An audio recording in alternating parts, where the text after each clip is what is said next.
Dixon watched her as she walked down the street. She's as sweet as a nut, that girl. There are 3 people I love: her mother, Frederick, and her. Her father's always been too busy thinking and reading to look after my lady properly. And look what's happened to him. Poor child. Her clothes look old. In Helston she didn't need to mend her socks or clean her gloves. And now... When Mr. Hale came home several hours later, he inquired anxiously about Dr. Donaldson's visit. Margaret told him that the doctor did not think her mother was seriously ill at present, but that he felt she needed care. He had given her some medicine and would visit frequently. Mr. Hale's nervous reaction showed that he realized that his wife might be in danger. All that evening, he kept going into his wife's bedroom to see if she was still asleep. Finally, he came back, looking comforted. "She's awake now, Margaret. She has asked for a cup of tea." During the next week, Mrs. Hale's health improved, and the family began to hope that she would recover. But in the streets outside there was an atmosphere of gloom and discontent. Mr. Hale knew several workers and was depressed by their stories of hunger and suffering. When Mr. Thornton next came to visit, Mr. Hale told him these stories. The mill owner explained that in business, profits depended to some extent on the country's economy. When times were difficult, some manufacturers would lose their businesses, and their workers would lose their jobs as a result. He spoke without emotion, seeming to feel that neither the employer nor the workers had a right to complain. Mr. Thornton's coldness shocked Margaret. How could he talk as if trade was the only thing that mattered? When he had arrived that afternoon, he had offered to help her mother in any way he could. Margaret could not understand how those eyes, which were so kind when he talked about her mother, could belong to the same man who spoke about his workers so pitilessly. Later that week, Margaret visited Bessie, who seemed even more exhausted than usual. The girl told her a sad story about the Boucher family next door. John Boucher, one of the strikers, had suddenly died 3 days ago. But this was not all. Mrs. Boucher was becoming more and more unwell, and the youngest child was so weak with hunger that he was likely to die. The story shocked Margaret, and she immediately took out her purse and pressed the money in it into Bessie's hand.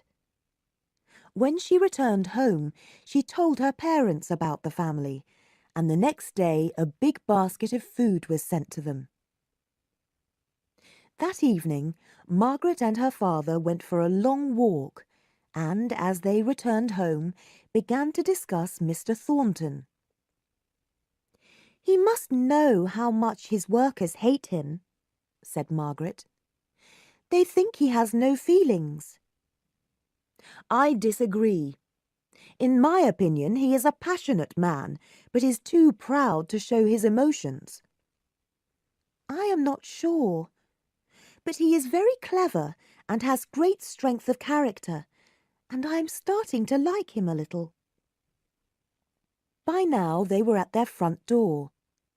Dixon opened it, and when they saw her face, they both started to tremble. "Thank God you've come! Dr. Donaldson is here. She's better now, but I thought she was going to die an hour ago." Mr. Hale took Margaret's arm to prevent himself from falling. "Oh, I should not have left her!" cried Margaret. Dr. Donaldson met them inside.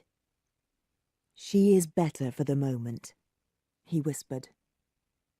"For the moment? Let me go to her!" cried Mr. Hale. They entered the bedroom. Mrs. Hale lay on the bed, and from the look on her face, it was clear to them all that death was near.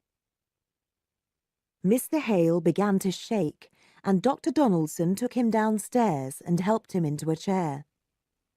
After some moments, Mr. Hale said, making a great effort, "Margaret, did you know about this?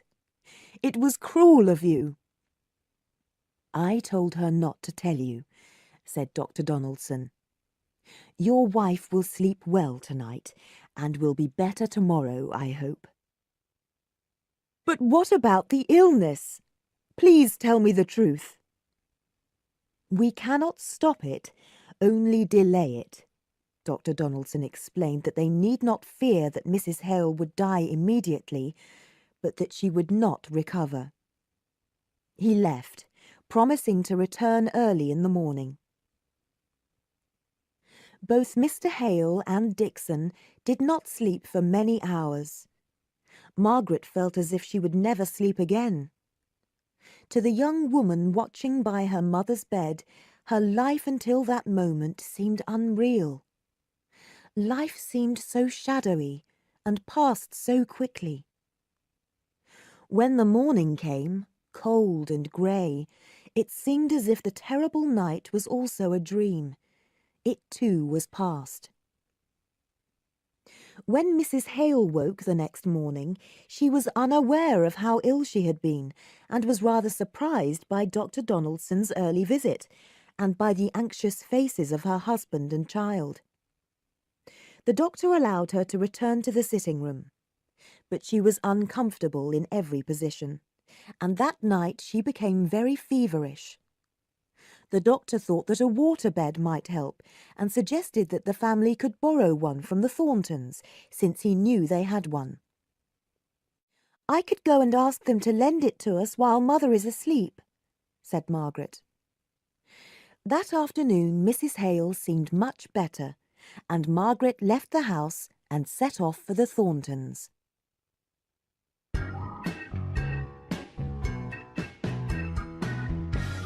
Chapter 7. Dangerous Times. It was about 2 miles from Crampton to Marlborough Street. Margaret, who was absorbed in her own thoughts, did not notice anything unusual for the first mile and a half of her journey. But then she realized that there were even more people than usual on the crowded roads, and that they were not moving forward, but were talking excitedly. It was only when she arrived in Marlborough Street that she realized that there was an atmosphere of real anger in the crowd, and that in the distance the low roar of hundreds of voices could be heard. Margaret noticed all this, but did not understand its meaning. There was only one thought in her mind. Her mother was going to die. When she arrived at the house, the man who guarded the wall's tall wooden gates would only open them a little way. But when he recognized her, he let her in, and quickly locked the gates behind her. Margaret walked up to the door of the house and was shown into the sitting room. Unusually, there was no sound of machinery from the factory, but the shouts of the crowds were growing louder. Fanny entered and said, "Mother will be here soon. My brother has brought in workers from Ireland, and the Milton people are very angry. For their own safety, the Irish workers are in the top room of the mill." Mrs. Thornton came in, looking thunderous, and Margaret realized she had arrived at a bad time. Nevertheless, she explained her mother's situation and made her request. Mrs. Thornton, who was listening to the shouts of the crowd outside, did not reply. Then she jumped up and exclaimed, "They're at the gates! Call John, Fanny! They'll break the gates down!"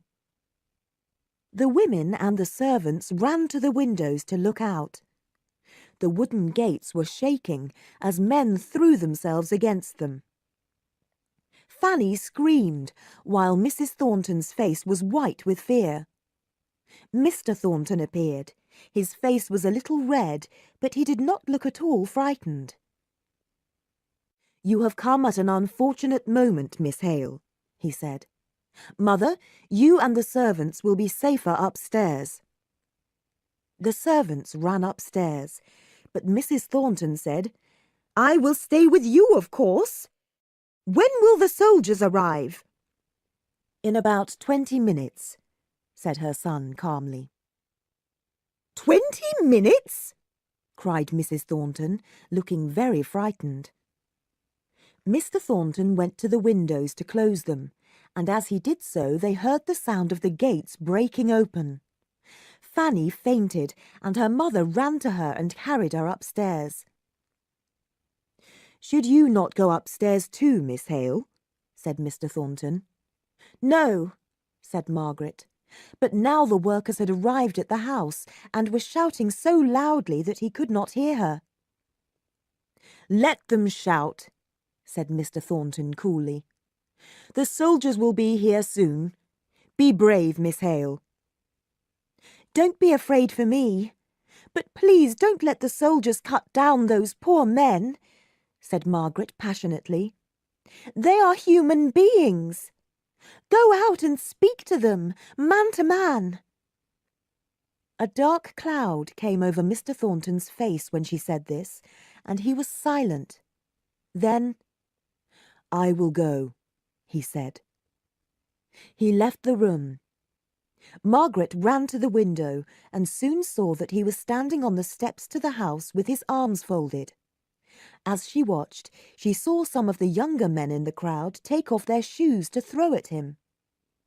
She ran downstairs and opened the door. Placing herself in front of Mr. Thornton, she cried, "Do not use violence! The soldiers are coming! Go before it is too late!" Mr. Thornton moved to one side so that he could be seen. "Send the Irish workers away!" shouted an angry voice. "No!" exclaimed Mr. Thornton, and the crowd started shouting insults. Margaret saw that the group of younger men were aiming their shoes at him. Desperately trying to save him, she stood in front of him and threw her arms around him. "Go away!" he said, and shook her off. At that moment a shoe almost hit them. A second later a stone hit Margaret hard on the forehead, and she fell onto Mr. Thornton's shoulder. He put his arms around her. "How brave you are!" he said scornfully to the crowds. "Hundreds of you attacking one woman!" The crowd went silent. Then, slowly, people started moving towards the gates.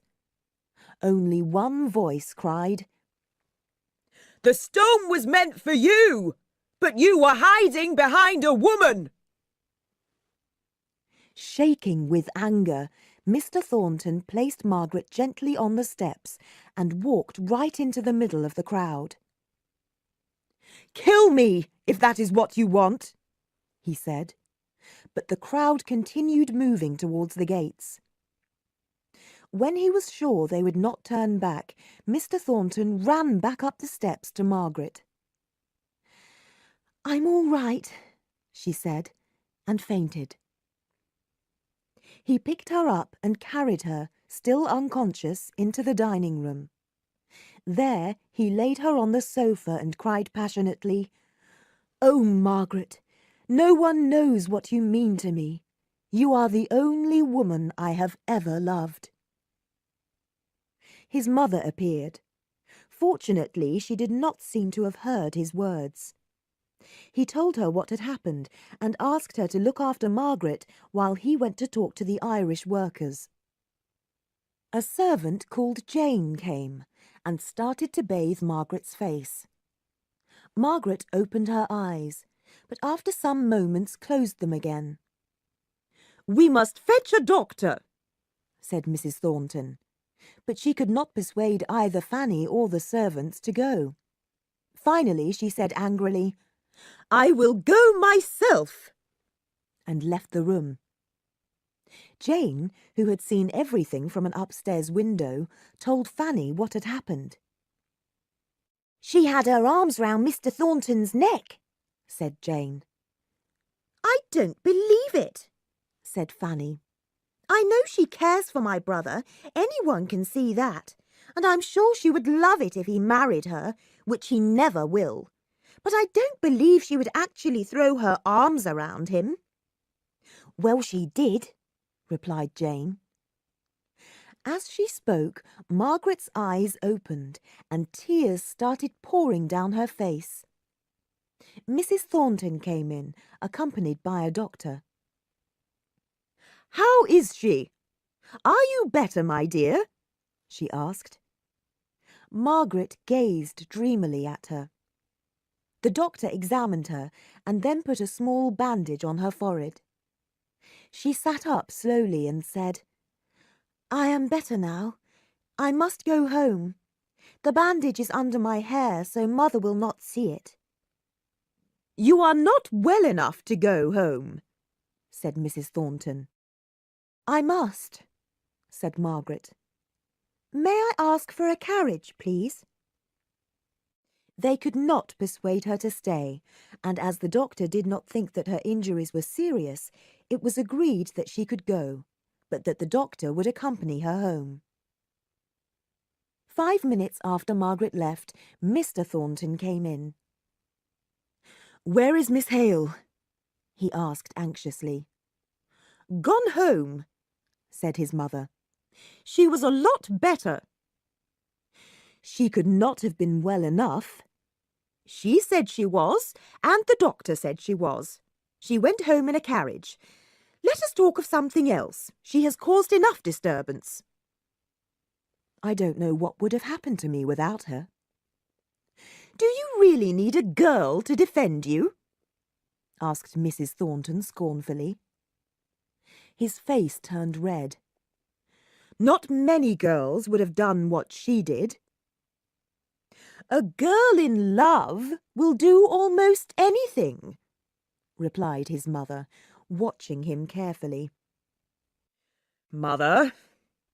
He stepped forward, breathing heavily. Feeling uncomfortable, Mrs. Thornton changed the subject. You don't think there will be any more violence, do you? The soldiers will make sure there isn't. I'm going to arrange to have a guard around the house and mill. He left to do this and returned some hours later, explaining that he had arranged for the leaders of the strike to be arrested. Then he said, Mother, I am going to Crampton tomorrow to see Miss Hale. The servant who is taking the waterbed can ask how she is. I want to thank her myself for what she did. But there is another reason why I am going. Mrs. Thornton knew immediately what he was going to say. You feel that because she allowed her feelings about you to overcome her, that you must ask her to marry you. I dare not hope she will accept. I cannot believe such a creature cares for me. Don't be foolish, John. You talk as if she were a princess. She has shown her real feelings at last. I admit I like her more now. Dearest mother, I feel sure she does not care for me, but I have to ask her. They wished each other good night, and she kissed him, then went upstairs to her bedroom. There she locked the door and burst into tears, unable to bear the idea of losing him. When Margaret returned home, her father and mother were talking in low voices together, looking very pale. Mrs. Thornton will send the waterbed, Mother, said Margaret, still feeling as if she might faint. Dear, how tired you look. Is it very hot outside? Yes, and the strikers are very noisy. She prepared the tea with trembling hands and was glad that her parents did not notice. It was only when she was alone in her bedroom that she was able to think about the day's events. She sat in her chair and put her hands round her knees. I who despise people who lack self-control, threw my arms around Mr. Thornton like a romantic fool. Did I do any good? The crowd would probably have gone away without me. This was her first judgment, but when she thought about it more coolly, she decided that her actions had probably helped the situation. But what made me defend him, as if he were a helpless child? I'm not surprised Fanny thought I was in love with him. Me, in love with Mr. Thornton. Her pale cheeks became bright red, and she started to cry. How terrible that they think that about me when I don't care about him at all. But it wasn't fair. One man against so many. I had to help him. I would do the same again if it was necessary. Having decided this, she lay down in her bed, too tired to move even one finger. She did not know if she slept that night. In her thoughts, her dreams, people were watching her and discussing her, and she was filled with shame. The next morning was a beautiful day, and Margaret decided that she would try to forget all about what had happened. She was doing some sewing in her room when Dixon came to tell her that Mr. Thornton had called and wanted to see her. "I will come," said Margaret quietly, but it was some minutes before she found the courage to meet him. Mr. Thornton was standing by the sitting-room window, his heart beating fast. When he thought of the touch of Margaret's arms around his neck, he felt as if he were on fire. He was afraid he would lose all self-control, that he would hold out his arms to her and beg her to come into them. He feared that she would reject him, but he could not imagine a future without her. She came in, looking pale and tired, but very beautiful. Mr. Thornton went to the door and shut it. He said, "Miss Hale, I am so very grateful to you for—" "You had nothing to be grateful for," said Margaret quickly. "It was a natural reaction. Any woman would have done the same." "I disagree. I owe my life to you. Oh, Miss Hale, I owe everything to you, to the woman I love as I have never loved a woman before." He took her hand and held it tight, but she said icily, "The way you speak shocks me. You seem to think that what I did was because of my feelings for you. You are wrong. I would have done the same for any man in that crowd." "Am I not allowed to thank you or express my feelings?" said Mr. Thornton. "Not in the way you have done." "I understand now. It is clear you despise me. I think you do not understand me." "I do not wish to understand you." "No, I see that you do not." Despite his angry words, all Mr. Thornton wanted to do was to throw himself at Margaret's feet. She started to cry. He waited, hoping for a reply, but when she remained silent, he picked up his hat to leave. "You seem insulted by my feelings, but I cannot help it. Until now I have never loved any woman. I have been too busy. You cannot stop me from loving you, but do not be afraid that I will annoy you by talking about my feelings." "I am not afraid," said Margaret, standing very straight. "But, Mr. Thornton, you have been very kind to my father. Please, let us not be angry with each other. Please." Her whole manner softened when she said these words, but Mr. Thornton did not answer. He refused the hand that she held out, then turned and left the room. Margaret thought she saw tears in his eyes, and she felt sorry that she had hurt him. "But how could I help it?" she asked herself. "I never liked him. I was polite, but nothing more.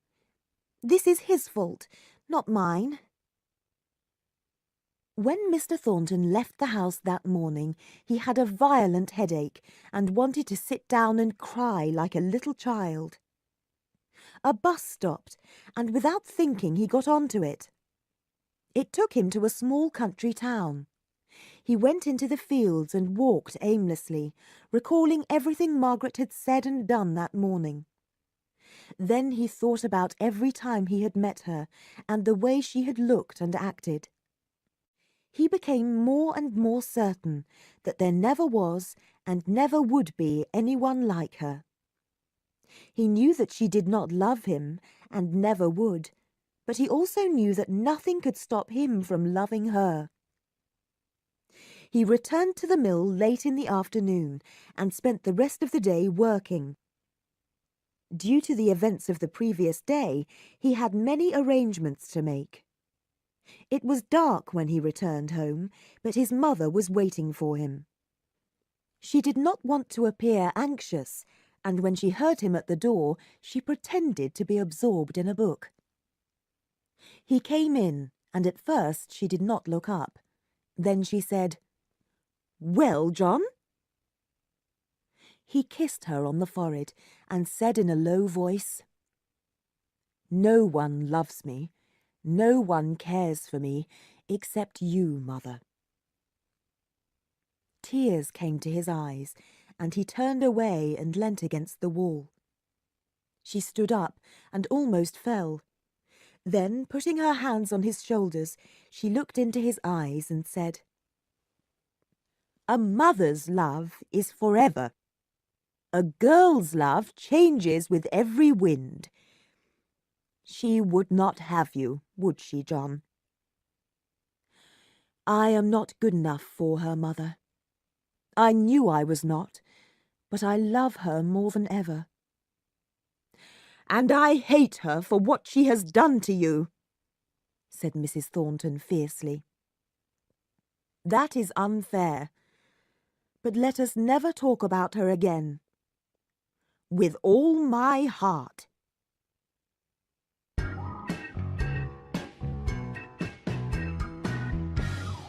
Chapter 8. A Time of Change. Margaret was so surprised by Mr. Thornton's declaration of love that she remained standing in the middle of the sitting-room for some time after he had gone. She could not help comparing Mr. Thornton with Mr. Lennox and thinking how different they were. Henry Lennox seemed to have slipped over the boundary between friendship and love for a moment, and to have regretted it almost immediately. With Mr. Thornton, on the other hand, there had been no friendship. They had done nothing except argue with one another. And now he had come in this strange, wild way to tell her that he loved her and would always love her. Margaret was horrified by this declaration, but she could not stop thinking about him, and the look in his deep, strangely passionate eyes. Not wanting to be alone, she went upstairs to see her mother, who was resting in her room. Mrs. Hale spent 5 minutes praising the waterbed, which she said was very comfortable, and then turned the conversation to the subject closest to her heart. "Margaret," she said, sitting up very straight on her sofa, "if I am going to die soon, I must see Frederick first. I beg you to bring him to me. If he came for 5 minutes only, it would not be dangerous. Oh, let me see him before I die." Margaret felt that her mother's desire to see Frederick was so natural that she should do everything she could to bring him to her, even though it might be dangerous for Frederick. "I will write to him tonight.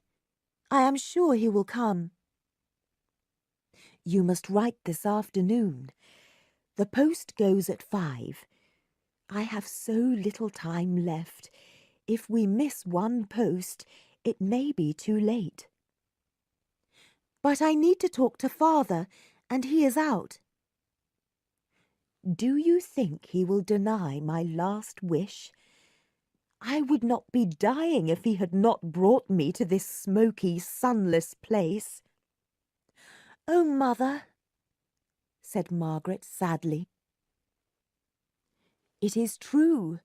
He has said so himself. He would do anything for me. Don't lose time, dear Margaret. Write now." Margaret sat down to write the letter. She took it to the post office and was walking back home when she met her father. When he heard what she had done, he looked very worried. "You should have waited until I came, Margaret," he said. "I tried to persuade her." "I don't know. If she wants to see him so much, then Frederick must come. It would do her more good than any medicine. But the danger to Frederick is very great, I'm afraid." "It is a long time since the mutiny, father." When a man has been involved in a mutiny, the government never forgets. They will do anything to find him. "Oh, what have I done? But it seemed so right at the time." "No, I am glad you sent the letter," Mr. Hale said, trying to sound cheerful, but Margaret could see from his face that he was very anxious. They walked home without saying another word. The next day, Mr. Thornton, who was a magistrate, had a meeting with the other Milton magistrates about the riot at his mill 2 days earlier. Many of these men were older and wealthier than he was, but they listened to his opinions with great respect. When he left the meeting, Mr. Thornton's mind was clear. But within minutes he began to think about Margaret and to remember the feeling of her arms around him.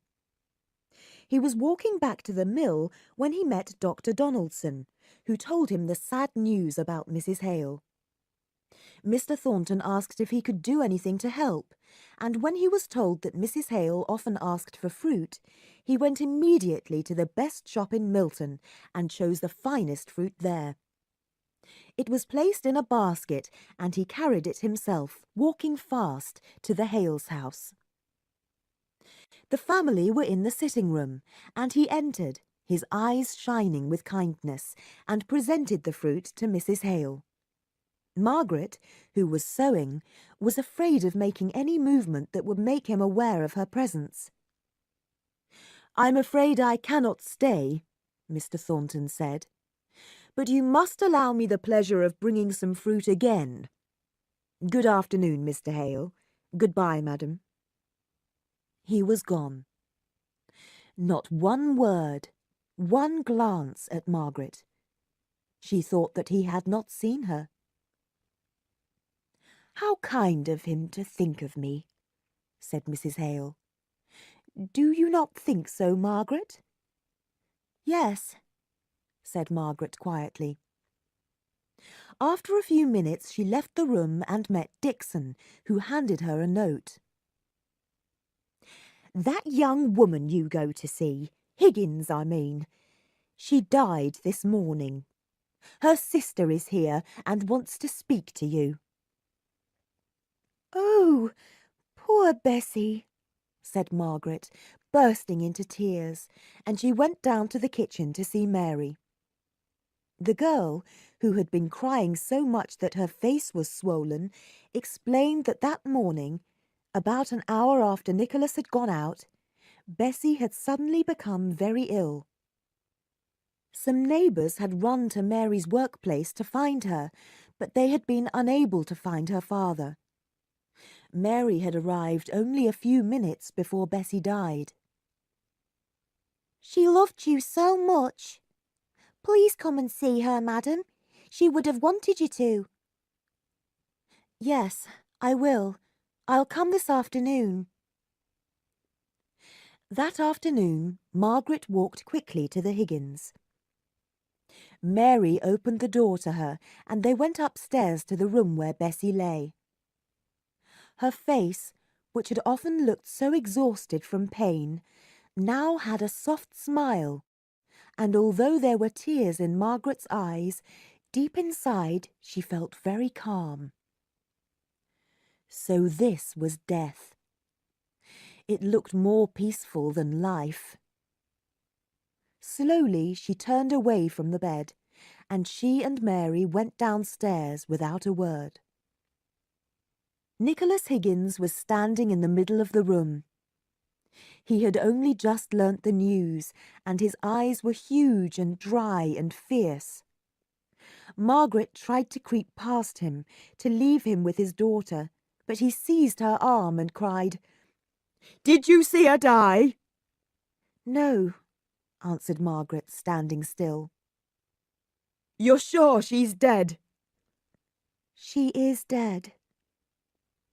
He looked at her searchingly, then suddenly threw himself halfway across the table and began to sob.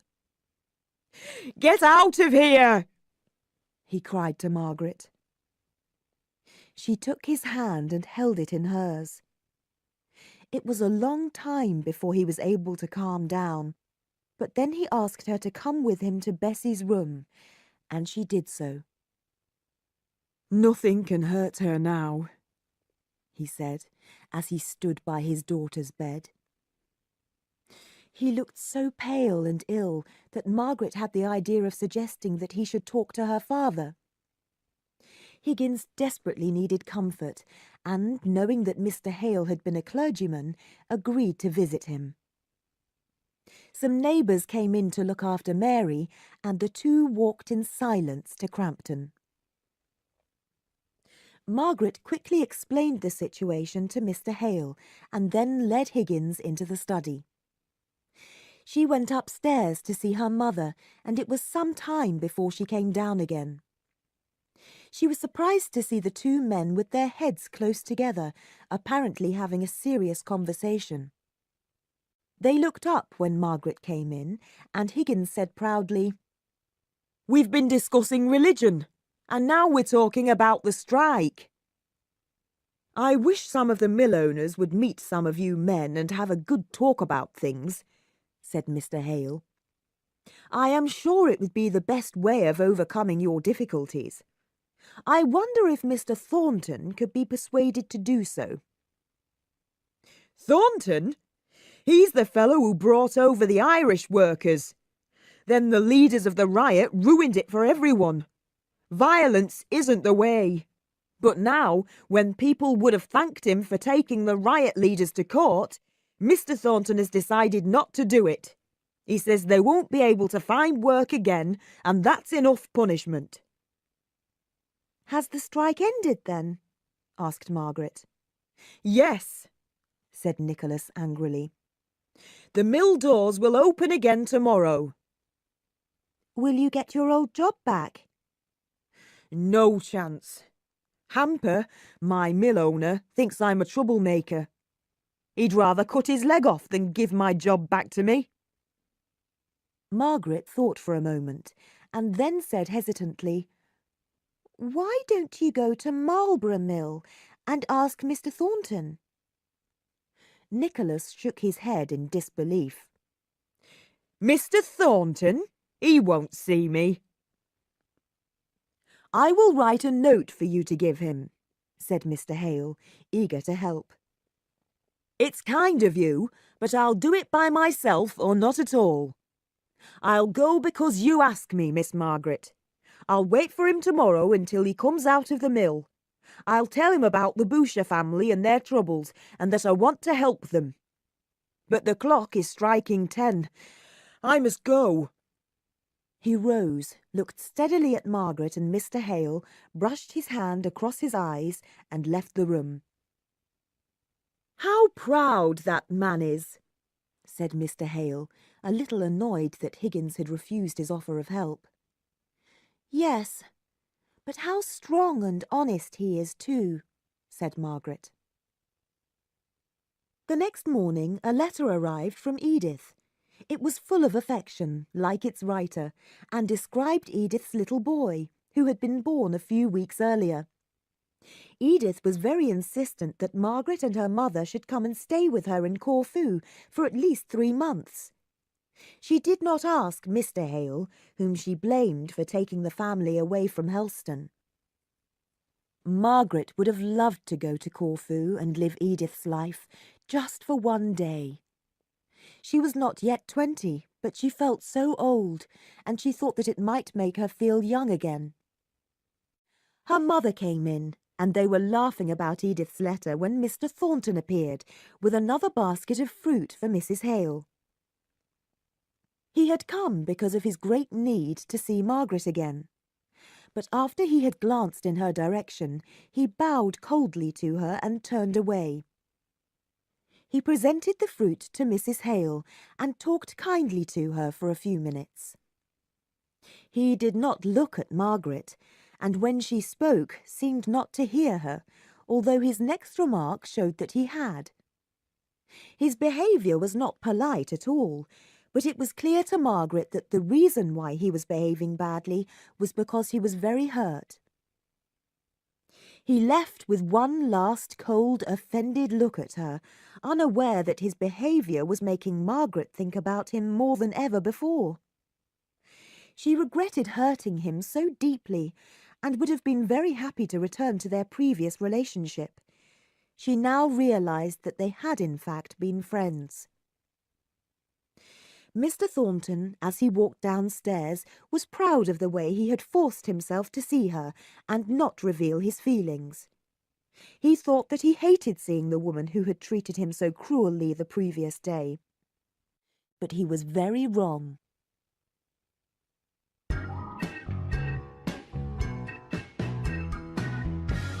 Chapter 9. Mrs. Hale. Mrs. Thornton came to see Mrs. Hale the next morning. Mrs. Hale was much worse. A sudden change had taken place during the night, and now, with her grey face and hollow cheeks, she looked as if death could not be far away. Mrs. Thornton had not believed that Mrs. Hale was really ill, and she had only come because her son had insisted. But now that the reality of the younger woman's death was clear, she softened immediately. Mrs. Hale lay still, then with a great effort reached for her visitor's hand and whispered, "My child will be without a mother in a strange place. If I die, will you... You wish me to be your daughter's friend?" Mrs. Hale could not speak, but she pressed her visitor's hand. Mrs. Thornton sighed. It was difficult to say that she would be kind to Margaret, whom she disliked so much. "I am not the kind of person who shows affection, but I will be a true friend to Miss Hale. If she is in difficulty and comes to me for help, I will do everything I can for her. I also promise that if I ever see her doing something that I think is wrong, I will tell her, just as if she were my own daughter." There was a long pause. Mrs. Hale felt that this promise did not include everything, and she did not really understand why. But perhaps this was because she was very ill.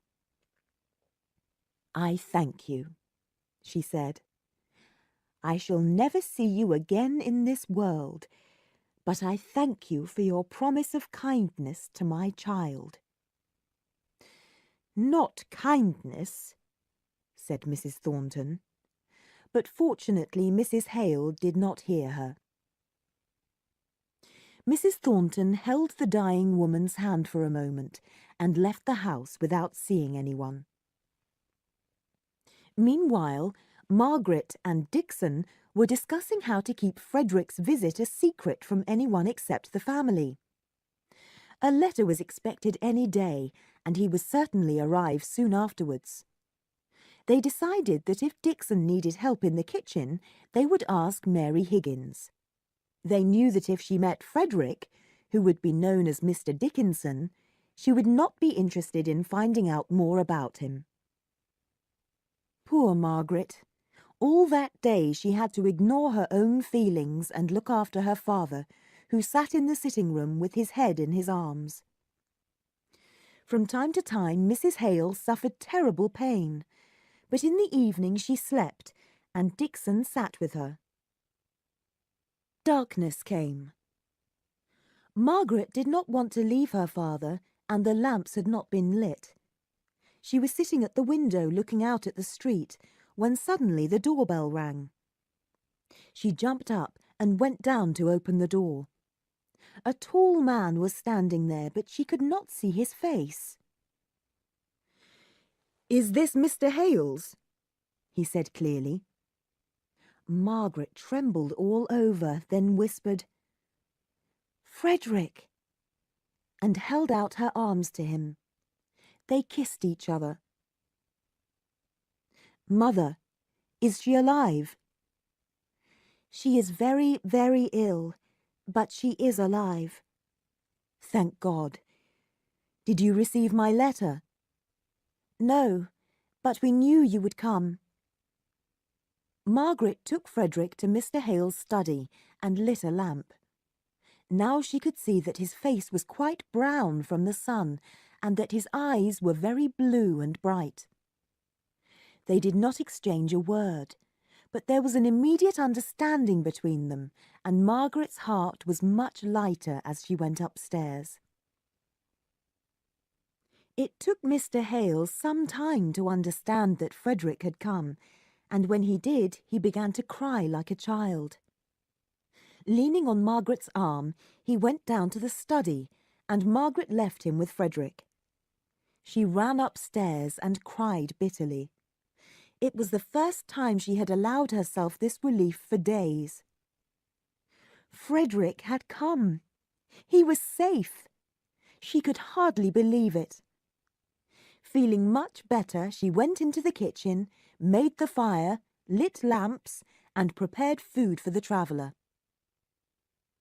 She came into the study carrying the dishes like a servant, and Frederick immediately jumped up to take them from her. It was typical of his loving behaviour over the next few days. The brother and sister put some plates on the table, saying little, their hands touching, their eyes speaking to each other. They heard Dixon moving about in the kitchen, and Margaret went to tell her the news. Mrs. Hale was awake, but they decided that they would not tell her that Frederick had arrived until after Dr. Donaldson's visit in the morning. He would be able to tell them how to prepare her for seeing her son. Frederick and his father sat in the study talking, while Margaret said nothing but listened quietly. It was a huge source of strength to her that her brother had come. She examined his appearance carefully and liked it. He had delicate features and a friendly, cheerful expression that could change suddenly and become very passionate. She could see that he understood his father's character and his weaknesses.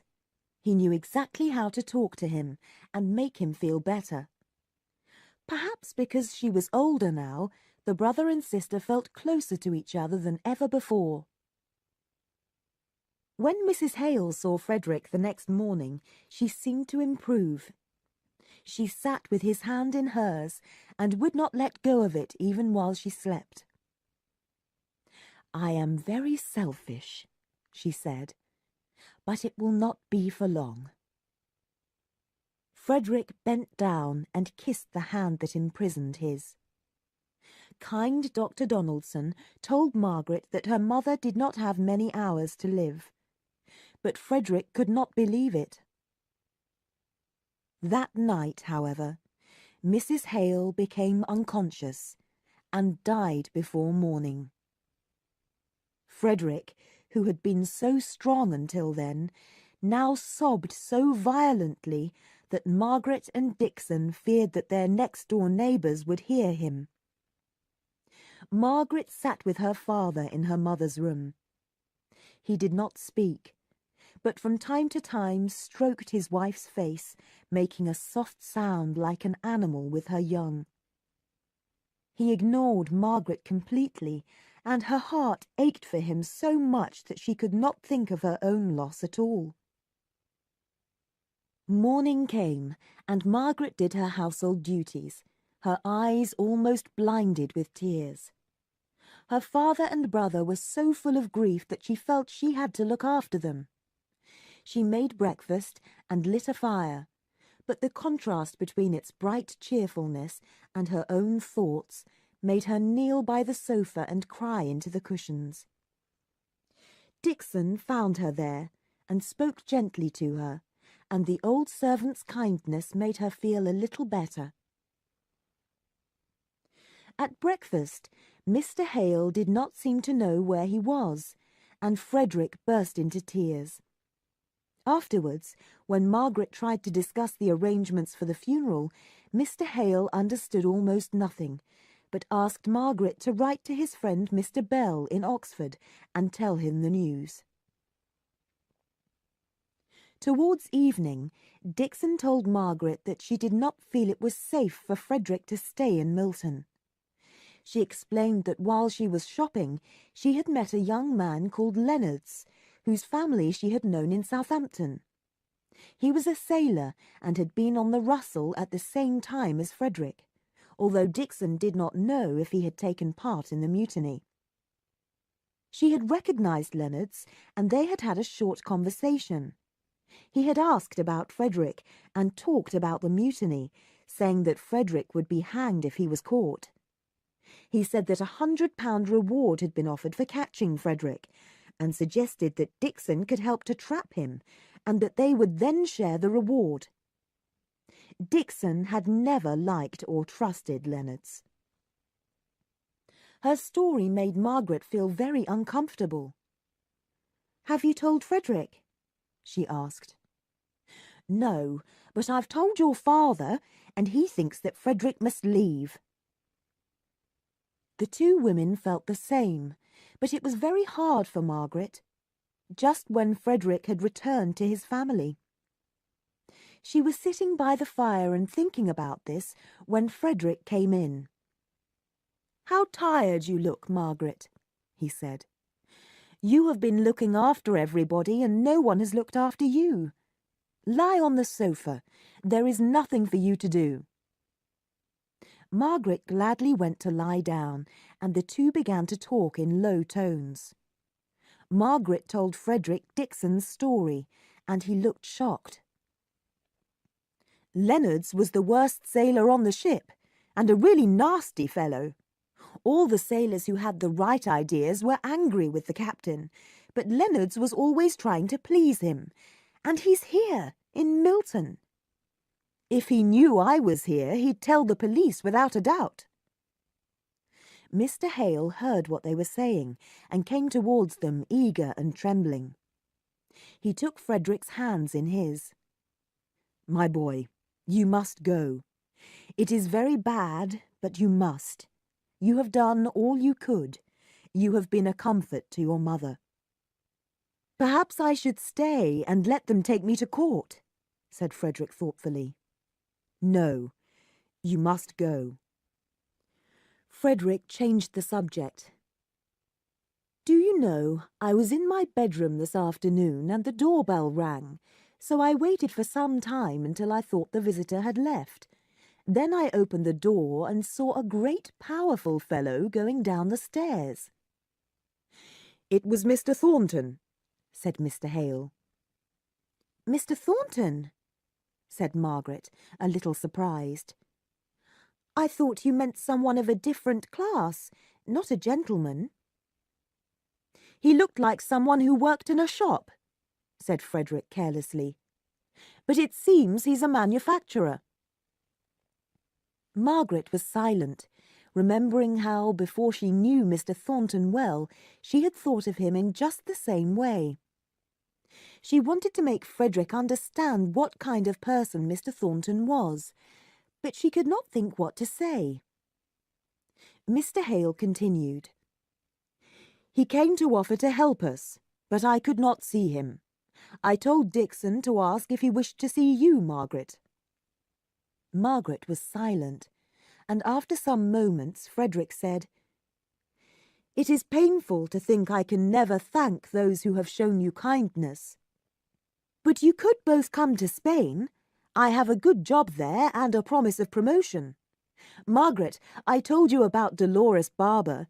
She is not yet 18, but I hope that in a year she will be my wife. You would love her if you knew her, I am sure. If you came, you would have so many friends." "No, no more changes for me," said Mr. Hale. "Moving here has cost me my wife.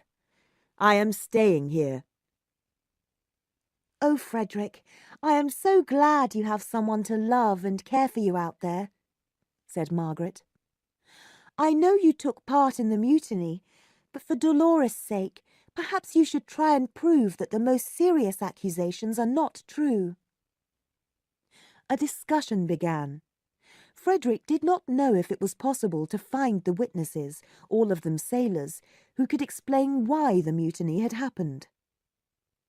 "I don't think the attempt would be successful," he said doubtfully. "But could we not at least try to find them? There is a friend of mine, a lawyer, a very clever man, who would be happy to help you. Mr. Henry Lennox's father." Margaret blushed when she said this. "I think it is a good idea," said Mr. Hale. "But Frederick must not stay in England just to see him." "Listen to my plan," said Margaret.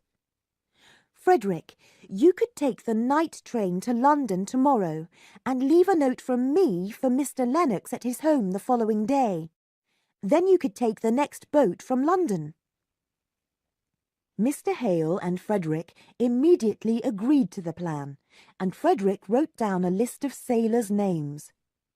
Margaret wrote the note to Lennox with Frederick looking over her shoulder, and she did not have time to worry about whether she was using the right words after their last difficult meeting. The family sat together in the sitting room all the next day. Mr. Hale only spoke when his children asked him questions. Frederick was now ashamed that he had allowed his grief to overcome him, and although his sorrow was very real, he did not speak about it again. Margaret was suffering more now and spent a lot of the time crying. Mr. Hale and Margaret wanted to make sure that Frederick was safely on the night train to London, and they decided that Margaret would accompany him to Outwood Station. It was bitterly painful for Mr. Hale to say goodbye to his son, and Margaret hurried Frederick into the carriage that was taking them there. They arrived at the station quite early and went to walk in a field next to the station. They were talking about their father when a horse rider passed slowly by. The evening sun was shining directly on Margaret's face, and she bowed to the rider, who bowed stiffly back. "Who is that?" asked Frederick. "Mr. Thornton.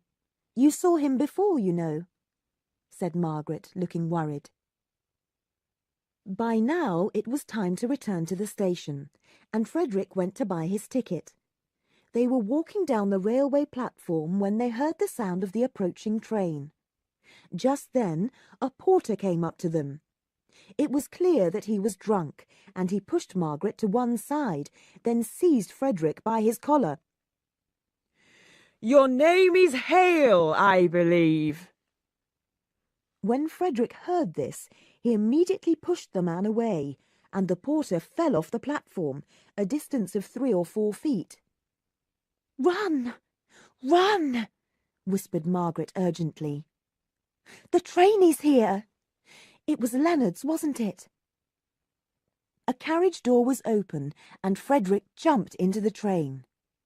As he leant out to say goodbye, the train started to leave, and Margaret was left standing alone. She felt so sick and faint that she went into the waiting room to sit down. When she felt a little better, she began to wonder if the man had been seriously hurt, and although she was frightened to do this, she went back to the platform to look for him. No one was there.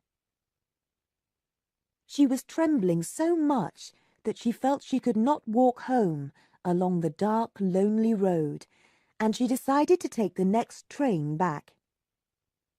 But supposing Leonard's recognized her as Frederick's companion? Fortunately, When she went to get her ticket, there were only a few railway officials there, talking loudly to one another. "So, Leonards has been drinking," said one of them. "He came in about 5 minutes ago with a story about how he'd fallen off the platform. He wanted to borrow some money to go to London by the next train. I refused and he's gone off somewhere." "To have another drink, I guess," said another man. Frightened that Leonards would return, Margaret hid in the waiting room until the next train came. She was helped into the carriage by a porter whose face she did not dare to look at until the train started moving. Then she saw that it was not Leonards.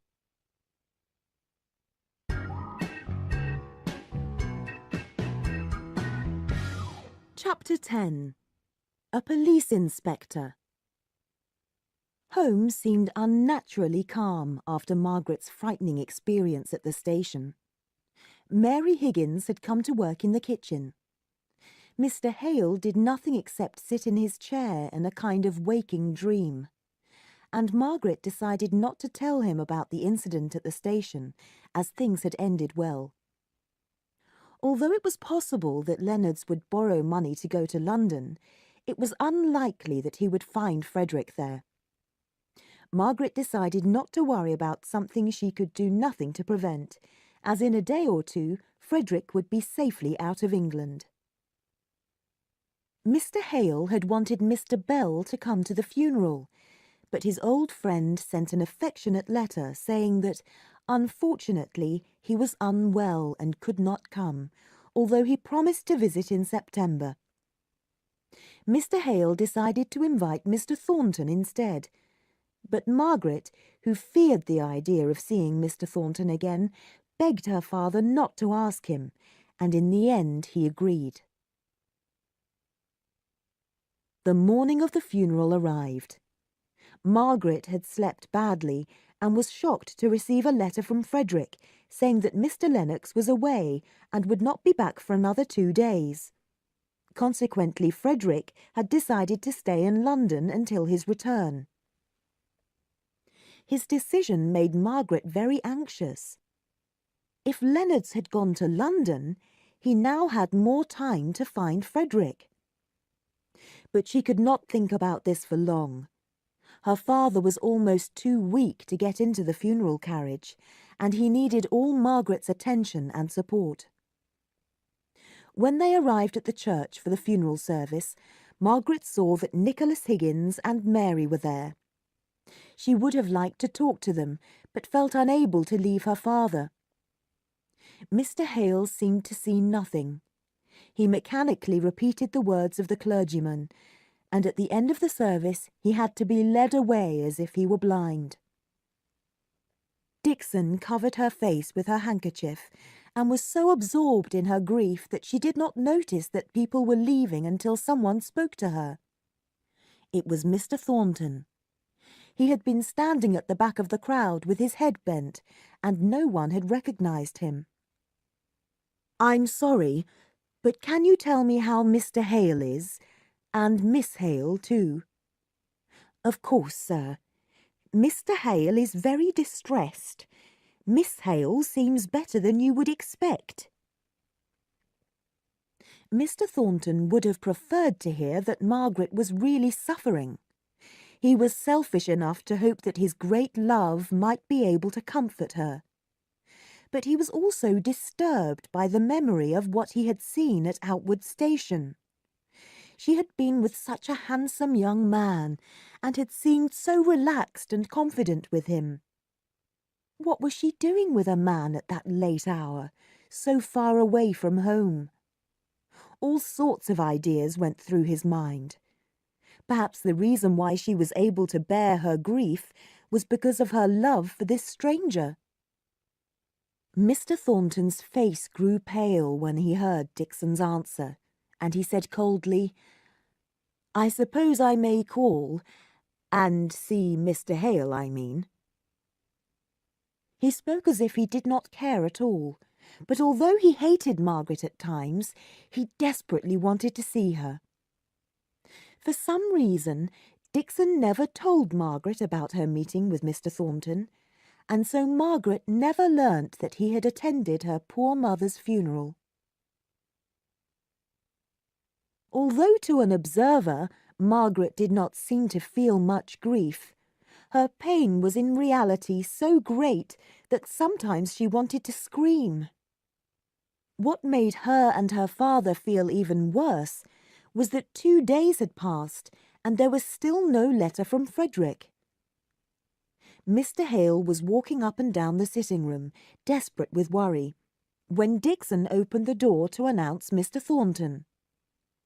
He took Mr. Hale's hands and held them for a minute or two, his face and eyes showing more sympathy than could be put into words. Then he turned to Margaret.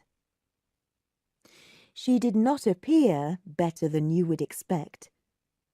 There was a look of great suffering on her face, and her eyes were red from crying. He had intended to greet her coldly, but he could not help going to her and speaking about her mother's death so gently that Margaret could not hide her emotion. She picked up her sewing and sat down. Mr. Thornton's heart beat fast, and for the moment he completely forgot about Outwood Station. Just then Dixon came in and said, "Miss Hale, there is someone to see you."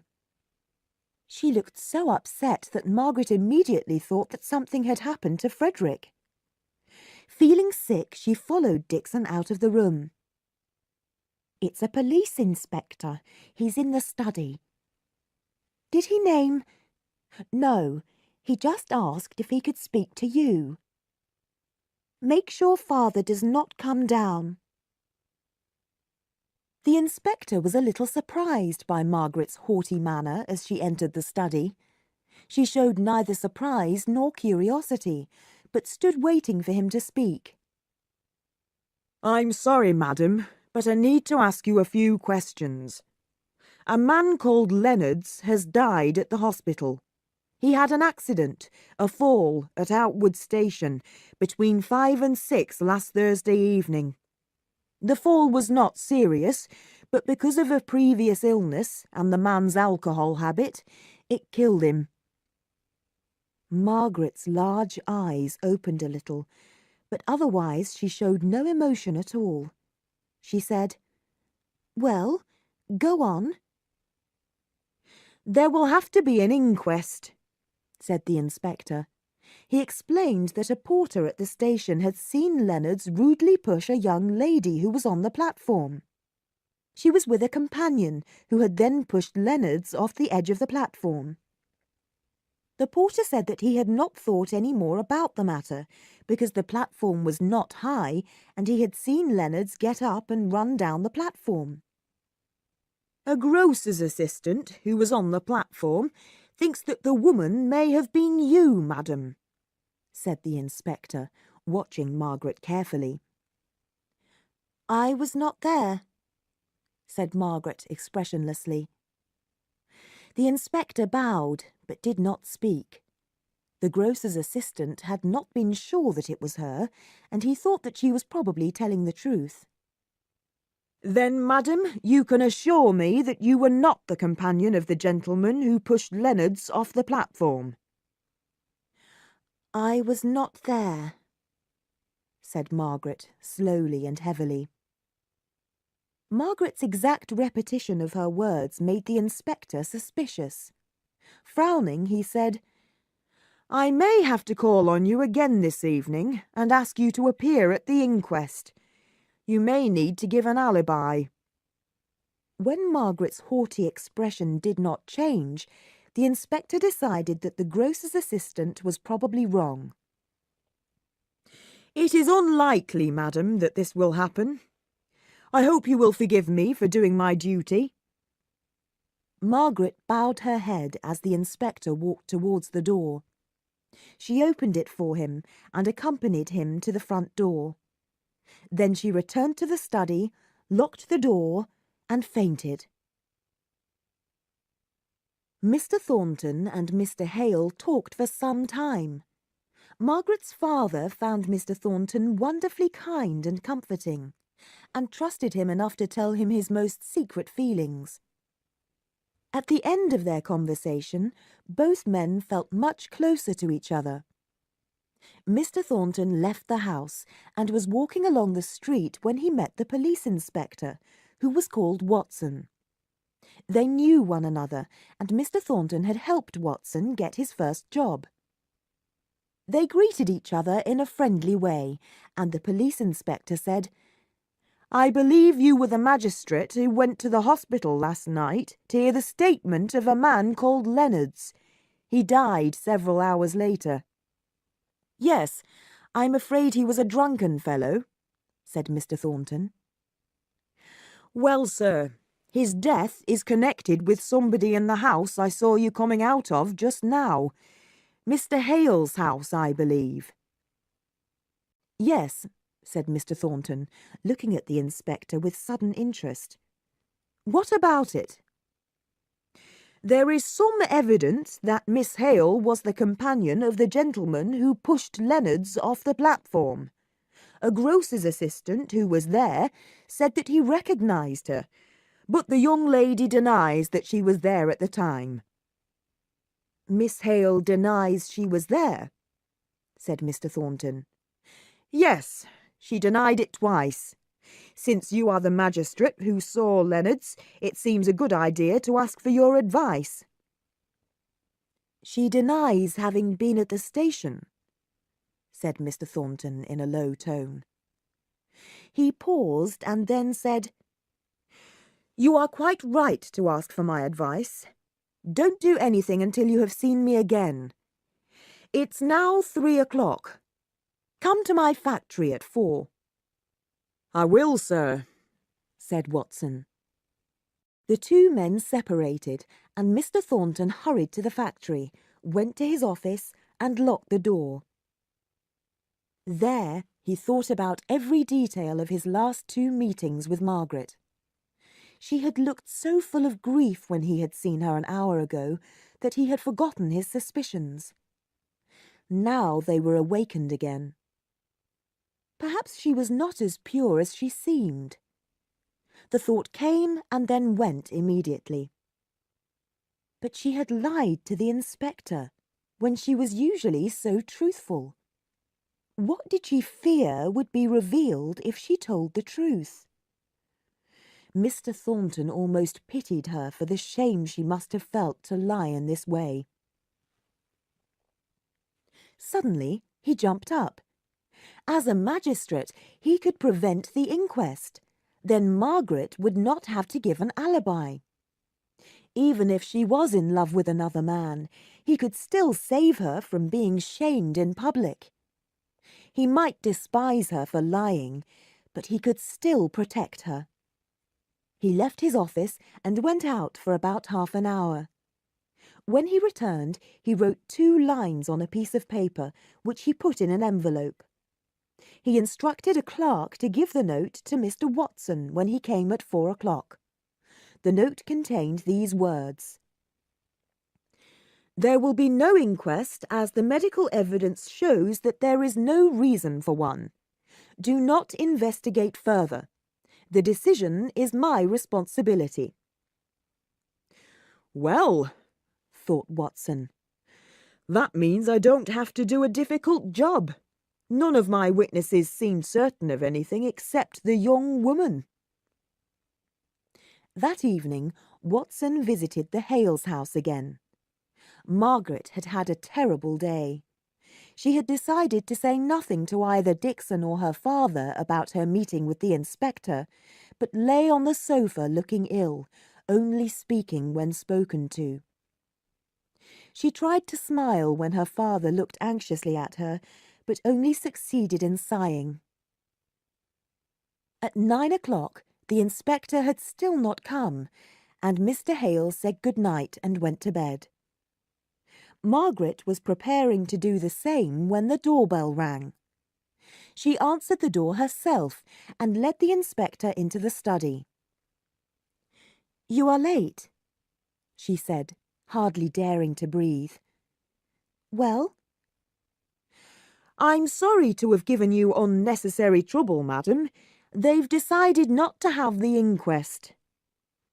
So there will be no more inquiries, said Margaret.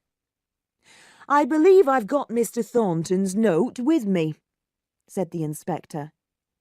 Mr. Thornton's? Said Margaret.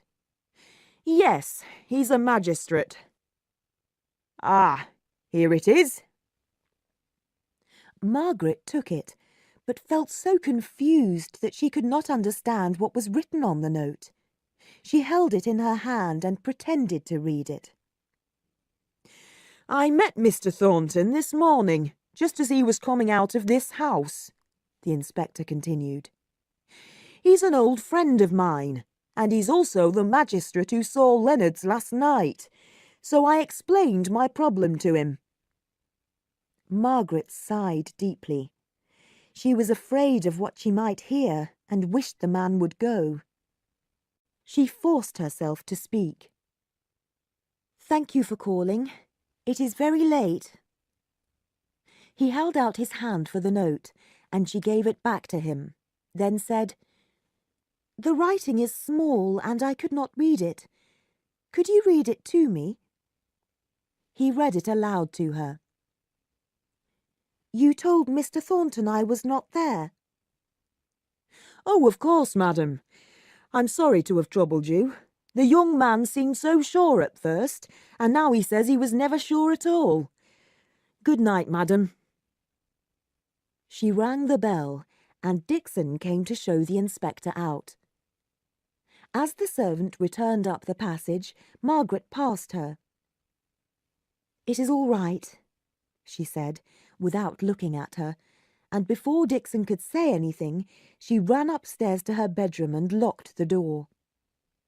Then she threw herself on her bed, feeling much too exhausted to do anything but lie motionless. After half an hour, she felt a little better and sat up. Her first feeling was one of huge relief. There would be no inquest, and so there was no danger that Frederick would be identified as her companion at the station. She then started to try and remember every word that the inspector had said about Mr. Thornton. When had the inspector seen him? What had Mr. Thornton said? What had he done? What were the exact words of his note? Until she could remember every word in the note, her mind refused to go further. But the facts were clear enough. Mr. Thornton had seen her close to Outwood Station last Thursday night, and had been told that she had denied being there. Margaret did not tell herself that there was a good excuse for her lies, nor did she imagine that Mr. Thornton would be suspicious of the fact that she was with a handsome young man. There was only one thing that concerned her. The fact was that Mr. Thornton now saw her as a liar. She was a liar, and he knew it, and must despise her for it. "Oh, Frederick," Margaret cried, "what a price I have paid for saving you!"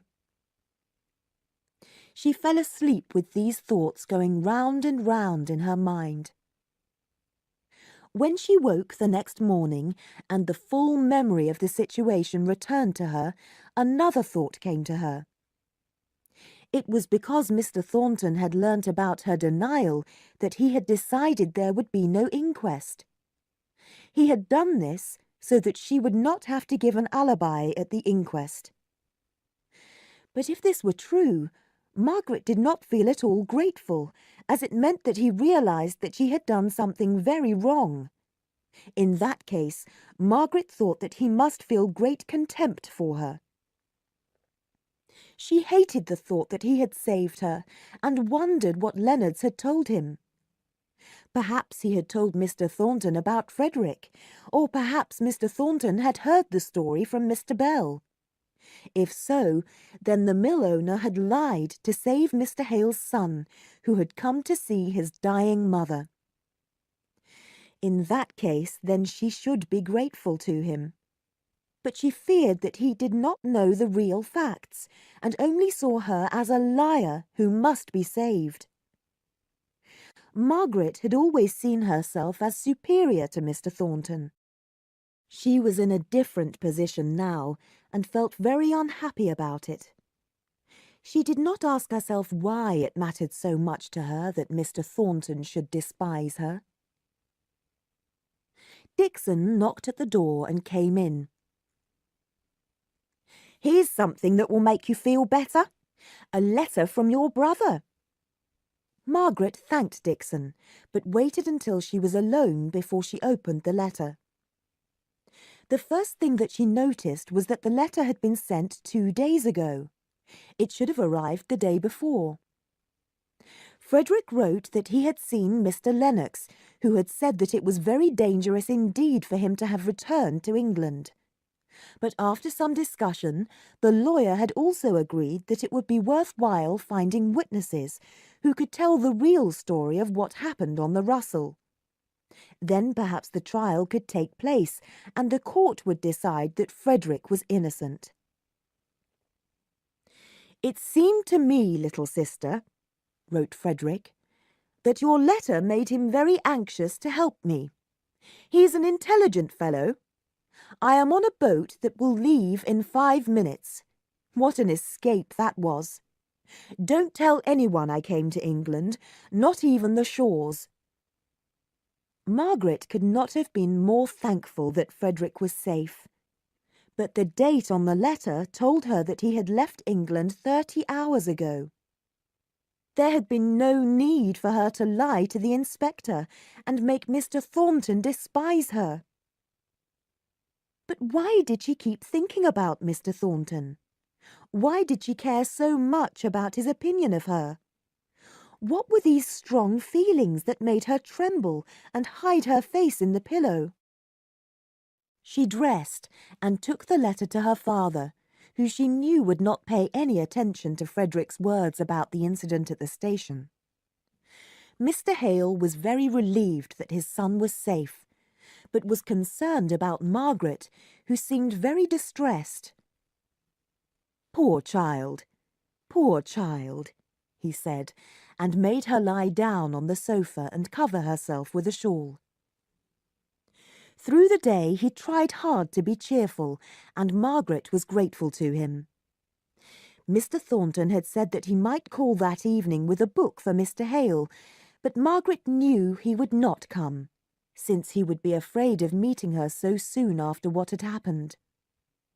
She realized now that it was wrong of her to feel ungrateful. Oh, but she was grateful. It was a pleasure to her to realize how much she respected him. The book from Mr. Thornton arrived that evening with a kind note inside. But as Margaret had guessed, he did not come himself. By now she felt very confused. She felt great shame when she thought about meeting him again, but at the same time she very much wanted to see him.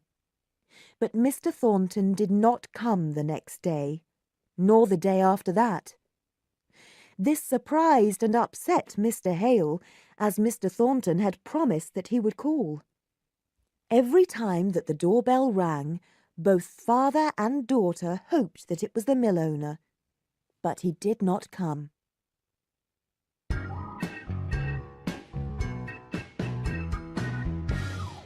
Chapter 11. A Woman in Love. What most upset Mr. Thornton about Margaret's lie was that it concerned an attractive young man.